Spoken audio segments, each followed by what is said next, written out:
नमस्कार जय जगन्नाथ ओंकार education channel को आपन को स्वागत। शिक्षक बंधु असेपार आसला चिठी 2026-27 शिक्षावर्षर प्रथम क्लस्टर स्तरीय बैठक 4/7/2027 शनिवार दिन अनुष्ठित हेब। आसतु जानिबा 4/7/2026 शनिवार जो प्रथम एमसीएम बैठक हेब से एमसीएम बैठक रे सीआरसीसी सार कौन सब आलोचना करेंगे। ए लेटर उपर टिके नजर पकातु। लेटरटी रही Odisha school education programme authority letter number 7233 dated 1/7/2026 Shrimati Ananya Das IAS state project director तरफ क्या रही audio cum DPC Samagra Shiksha Odisha subject रही conduct of first monthly cluster level meeting on 4 July 2026 across the state. से सब्जेक्ट देइचंती जे आम राज्यर समग्र ओडिशा सारा 4 जुलाई 2026 तारीख शनिवार दिन 2026-27 शिक्षावर्षर प्रथम क्लस्टर स्तरीय बैठक अनुष्ठित हेब। यही प्रथम क्लस्टर स्तरीय बैठक संबंध में पूर्वर टीएससीआरटी तरफ 3925 डेटेड 25/6/2026 अनुसार तार गाइडलाइन जारी करा जायतिला। एबे डेट फिक्स हो जाइए आगामी शनिवार दिन प्रथम क्लस्टर स्तरीय बैठक हेब। से बैठक कौन सब सीआरसी सार आलोचना करेंगे आसतु जानिबा। सीआरसीसी सार प्रथमे समस्त शिक्षक शिक्षयित्री मानक बैठक में स्वागत करेंगे 10 ରୁ 10:15 मध्य। दुई रही चलित शिक्षावर्षर मासिक क्लस्टर स्तरीय बैठक एमसीएम स्वतंत्रता कौन रही से विषय आलोचना करेंगे।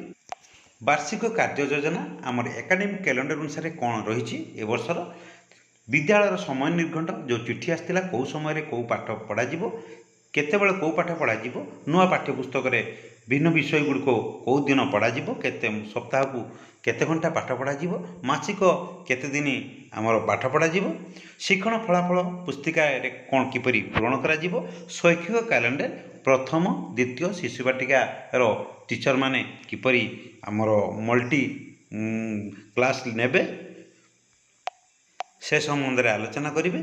तापर जादुपीढ़ी विद्यालय को जो जादुपीढ़ी दि जाइए से सबूर व्यवहार शिक्षण कार्य किपरि व्यवहार करेंगे से संबंध आलोचना करेंगे। तापर 5 नंबर रही खेलभित्तिक कार्यपाई पुस्तिका शिशु बाटिका तार किपरि व्यवहार सदुपयोग करेंगे से विषय आलोचना करेंगे।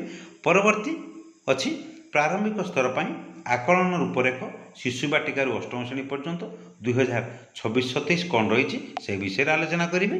नुआ पाठ्यपुस्तकर शिक्षण सोपान रेजिस्टर गुड़िक प्रथम द्वितीय और तृतीय श्रेणी किपरि शिक्षक शिक्षयित्री माने पूरण करेंगे से संबंध में आलोचना करेंगे। तापर मध्याह्न भोजन विरति 1:30 ରୁ 2:15 मध्य हेब। तापर मध्याह्न भोजन विरति पर विद्यालय परिदर्शन एवं आलोचना करा बेस्ट प्रैक्टिस करा सेटा 2:15 ରୁ 2:45 मध्य। तापर ऑनलाइन कंटेंट जोटा कि रही से ऑनलाइन कंटेंट संबंध में आमर डिस्प्ले बोर्ड रे सीआरसीसी सार बुझाई कहे। सीआरसीसी सार समस्त सीआरसी मान को डायरेक्ट रु ट्रेनिंग दि जाइए से ट्रेनिंग अनुसार आपण मानक बैठक में आलोचना करेंगे। तापर स्कूल सेफ्टी संबंध में कौन कार्यक्रम रही से संबंध में आलोचना करेंगे। 11 नंबर रही संक्षेपण ये बैठक मु कौन शिखिले आ न्यस्त कार्य देवे सीआरसीसी से अनुसार आपण माने फीडबैक नहीं फेरिबे। वार्षिक कार्य योजना सीआरसीसी महोदय यही hard copy academic calendar hard copy गोटे गोटे देवे विद्यालय टांगिबे ताकू फॉलो करी आपण विद्यालय कार्य योजना प्रस्तुत करेंगे। विद्यालय समय निर्घंट पर यही चिठीटी समस्त विद्यालय को प्रदान कर यार समय निर्घंट अनुसार श्रेणीवारी आपको प्रिंटआउट बाहर करी निज निज श्रेणी गृह में आपण टांगी देवे। ये देखंतु ये हूँ प्रथम द्वितीय तृतीय चतुर्थ पंचम षष्ठ पीरियड पर समय निर्घंट कौन रही टिके नजर पकाते शिशु बाटिकार। ये द्वितीय श्रेणी रही द्वितीय श्रेणी समय निर्घंट टिके देखी दिंतु। ये तृतीय श्रेणी समय निर्घंट एगुड़िक सब सीआरसीसी महोदय गोटे गोटे आलोचना करेंगे।